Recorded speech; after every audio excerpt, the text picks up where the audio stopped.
السلام علیکم ورحمۃ اللہ وبرکاتہ۔ محبوب خدا صلی اللہ تعالیٰ علیہ وسلم نے ارشاد فرمایا، ماں کے قدموں کے نیچے جنت ہے۔ حضرات، اس حدیث پاک میں حضور صلی اللہ تعالیٰ علیہ وسلم نے ماں کا مقام بیان فرمایا ہے کہ ماں وہ ہستی ہے جس کے قدموں کے نیچے جنت ہے۔ ماں کی خدمت کتنی کرنی چاہیے؟ جب ایک صحابی حضور کی بارگاہ میں حاضر ہوئے، عرض کرنے لگے، یا رسول اللہ صلی اللہ علیہ وسلم، میں جہاد میں جانا چاہتا ہوں، میں اللہ کی راہ میں لڑنا چاہتا ہوں۔ تو حضور صلی اللہ علیہ وسلم نے پوچھا، کیا تیری ماں زندہ ہے؟ تو انہوں نے جواب دیا، ہاں میری ماں زندہ ہے۔ تو حضور نے فرمایا، جا تیری ماں کی خدمت کر، یہی تیرا جہاد ہے، یہی تیرا اللہ کی راہ میں لڑنا ہے۔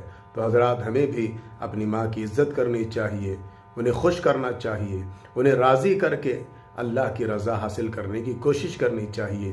اللہ تعالی ہم تمام کو عمل کی توفیق عطا فرمائے۔